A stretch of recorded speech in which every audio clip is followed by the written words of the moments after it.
Hey everyone, this is David. This is a special day because this is the first time Johann has been in Candlemass on a studio album since Epicus Doomicus Metallicus. And I don't know if anybody else was super excited, but this was one of the first albums in a long time that I have actually kind of had a countdown to the day it was released. I love Candlemass, especially that first album. And Johann Longquist was the original singer, but just for the studio recording. And then they got Messiah, who I love too. But when he took off, I have a bunch of other Candlemass stuff too, where they have different singers. And when he took off, I wasn't really open to the Rob Lowe era. I have since changed my mind.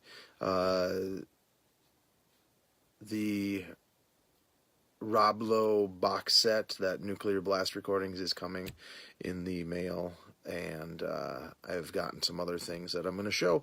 But first I want to talk about the two albums that I did purchase that were new today. First is Candlemass, the Door to Doom. And this is the photo that really didn't need to happen. It's the back end of a hearse with the Doom logo thing on it. Let's see if I can find, they have that in here someplace. It's kind of cheesy, but so far my opinion of this is very high. I, up until recently, didn't get any of the Matt Slevin EPs. I have this week picked up House of Doom and Death Thy Lover, and they are fantastic. I really like his voice. I like Johann's voice a lot better on the first album, but 30 plus years have changed his voice a bit. He is in more of the Matt Slevin kind of style. I've yet to compare the House of Doom track from this version with the House of Doom track on this version. So same song, different singers. I read in one review that somebody thought Johann was trying to sing more like Matt Slevin, which is not necessarily a bad thing because he is a fantastic singer. I really want to get those Crux albums. There's a seller on eBay that has them. I think he wants like $75 or something for them. I offered him $35 and it automatically declined. I don't know how much I want to pay for them. I think I could get them cheaper individually. But so let's talk about The Door to Doom.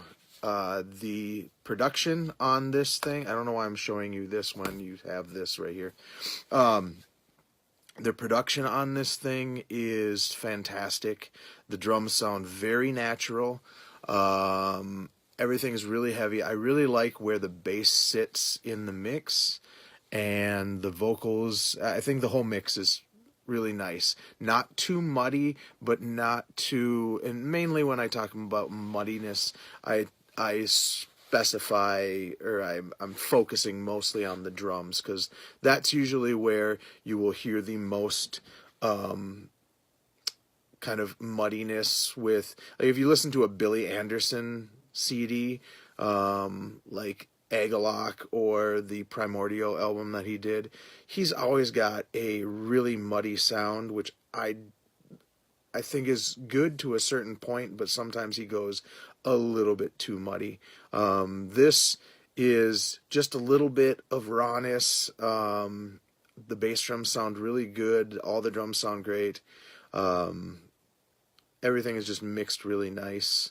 It's a little louder than I expected it to be, but that's kind of modern production for metal these days. Um, Tony Iommi plays guest guitar solo on one track. Let me see. Astrolus guitar solo part 1 and 2 by Tony Iommi and part 3 by Lasse Johansson. I think that is Lars's brother or related or something like that. Let's see. Yeah, so that's the only thing that Tony Iommi plays on. I know a lot of people are like, "Hey, that's the album Tony Iommi is on," and he just does the guitar solo on that one song. But for the rest of the band, or for the players, you have Lars Johansson, lead guitar, Mappe Bjorkman on rhythm guitar, Leif Edlund on bass, and Jean Lind on drums. So this is the exact same lineup that is on like Nightfall, except for they have the original singer instead of Messiah. I really wish Messiah would do something. I've been listening to the Memento Mori's first album a lot this week, and I really like that. I love Snowy Shaw's drumming on that. So this, well worth the $15 I paid for it. It has, let's see, 8 tracks on it and full lyrics. There's not a picture of the band, which I find kind of interesting, but let's see. Yep. And then the CD folds out and you get that stupid hearse picture again. So that was the first of 2 new CDs that came out today. Funny thing is, both bands that I got new CDs by are basically mainly led by the bass player. The other band is Overkill, and this is the Wings of War.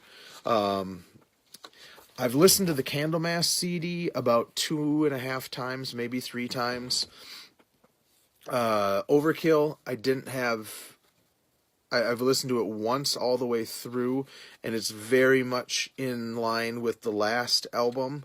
I will say that Dee Verney's bass isn't quite as high in the mix as the last album, which is probably a good thing. I think sometimes Overkill mixes the bass just a little bit too loud,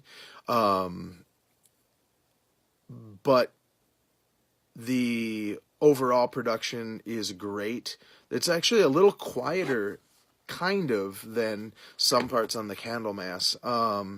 Just, I think, the dynamic range or whatever.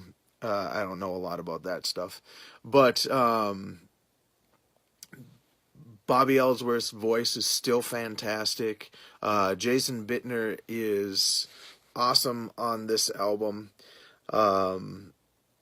I like their last drummer a lot too. I liked all their drummers. Even Rat Skates I thought was pretty decent for the early stuff. I can see why they would have replaced him, because I don't think he would have been able to do things like Coma and stuff like that. As always, Dee Verney is awesome. And the guitars, there were some really killer riffs. I can't really talk tons about this. Really great production that's not too over the top. And they did produce this one, but they have Chris Zeus Harris, who did the mixing and the mastering. The weird thing is there's a bonus track called In Ashes that was mixed and mastered by Andy Sneap, and the drums were done by Ron Lipnicki, I think that's how you pronounce it. And like, that bonus track is almost like like half of the volume of the whole album. So I don't know what they were thinking with having that bonus track on there. And just, I mean, it goes from, you're at like level 8 and then it goes down to like 5 in volume. It's just crazy. So that is the one goofy thing, but it's a bonus track, so oh well. So that is the second of the things that I've purchased today that came out. Overkill and Candlemass. Just awesome. Did not disappoint. I wish I had the day off tomorrow so I could just sit and listen and read along with lyrics, but I don't. But the other things I've purchased recently, as I said before, Death Thy Lover. I really, really like Matt's Levin's voice. He is awesome. I didn't realize how good he was. I kind of lost interest, as I said, after Rob Lowe started in the band, and I decided to give those albums a second chance because of that Nuclear Blast Recordings box set, and these were part of it. I couldn't remember who sang on it, on both of them, but I also, which was outside of that Nuclear Blast, this one was on Napalm Records, and this is Psalm for the Dead. I listened to this once, but it was at work, so I really didn't give it a thorough listen, and I'm really enjoying Rob Lowe's stuff. I've listened to most of the first album he was on while plowing snow, because we got tons of snow, and we're going to get tons of snow today too, which is Saturday. Sometimes he reminds me of, especially on that first one, King of the Grey Isles, I think it's called. He kind of reminds me of Midnight from Crimson Glory.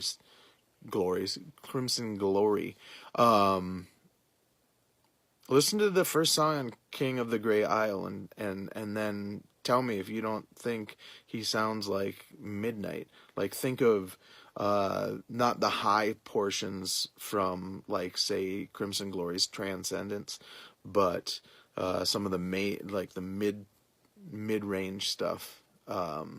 So that's kind of where I'm enjoying his voice quite a bit. I decided, because I got that, I found this today for $4.95 at one of the cheapo records in St. Paul. Solitude Aeternus Adagio. I listened to the first 3 songs while I was looking around. I always have a pair of headphones that I can plug into my phone and jump on YouTube and listen to stuff, so I don't have to make them open things. And this is actually a very pleasant surprise. I had the very first Solitude Aeternus. I would find, if I find all of them. Sorry, it's like 2 a.m. If I find all of them, I will get them, because I am enjoying doom metal quite a bit right now. So if there are other bands that are in the Candlemass, Solitude Aeternus type of vibe, with singers that are really melodic and stuff like that, give me some suggestions that I may not have heard. I might go to the doom metal website and just click on them, or Metal Archives has a cool thing where you go to Candlemass and click and hit related artists, and it'll bring up all the stuff that's kind of similar. But sometimes it goes super wide in what they consider sounding like or similar or whatever. I love when you're in a metal mood and you find a Roxy Music CD that you don't have, and it's the remastered editions, which are the ones that I'm looking for. So I only think I need like maybe 1 or 2. Haven't listened to this at all, but I believe this is the album with I believe this has, nope, No, it's the live album. The live album that they did has, what's his name? John Wetton from King Crimson. And actually, I think he was in Family, and then I think he went to Roxy Music, and then he went to King Crimson. I might be wrong about that, though. And last but not least, my friend Rob bought a bunch of CDs from another friend of mine, and he owed him $10. He had picked this up at Target for $7, never opened it, decided he really didn't need it because he doesn't have any other Prince stuff. I bought all the Prince stuff from Derek. So I gave Derek the $10, and I said, Rob, you owe me $3, and I'll take that Prince CD from you. And this is what comes in it. And I've yet to even listen to this. I just got this along with the Roxy Music and the Solitude Eternus probably like 4 hours ago. So that is new stuff and those new awesome albums. And do yourself a favor, pick up these 2 albums. They're fantastic. Other new releases that I did not get today. I don't know if I'm going to get the new Last in Line album. I thought the last album was pretty good, but not something that's super exciting for me. And the new Dream Theater came out, so I might get that. Sometimes Dream Theater, I just wait until I find them used because sometimes I think I'm just getting it out of habit rather than out of love for the band. So, yeah, and my buddy Rob brought over different or extra shelves like these boards. He had a bunch of them that he didn't use because he used these for DVDs when he bought like 12 of these things. We bought these for like $35 each. So I have been rearranging all my stuff a little bit, and I'm going to get back to it. So, oh, by the way, I found a vinyl community Facebook page, if nobody knew about that, but there are 2 Facebook groups that I recently joined, and let me find what they're called. One is called the Compact Disc Collector Cave, and the other one is called Compact Disc Discoveries. So just in case anybody wants to jump on those Facebook groups, there's are people that are specifically going for CDs, and one guy was like showing the collection of Warrant CDs. Another guy was talking about oh gosh, what was it? Dawkins' first solo album and stuff like that. So there are a bunch of people on there, or a few people on there, who are talking about metal. Talked to one guy about prog rock and stuff yesterday. So another cool, like hopefully cool way to communicate with other people that are into in my opinion, the best medium. Not to shit on vinyl people. I just love CDs. I don't have to clean them. I don't have to worry about a needle. I don't have to worry about all that fun stuff. So, yeah. All right. By the way, I also ordered the 2 Reverend CDs, World Won't Miss You and Play God, the Dive Bomb releases. Sorry, I think my thing just glitched there. So, World Won't Miss You and Play God on the Dive Bomb label, and I've just read a bunch of good stuff about their remixing or their remastering stuff, and apparently the albums come with liner notes, pictures, and lyrics and everything. I had to really search for that information. I'm going to do a video showing those when I get them, which should be like later next week. So, or maybe Tuesday. I don't know. All right, I'm going to let you all go. See ya.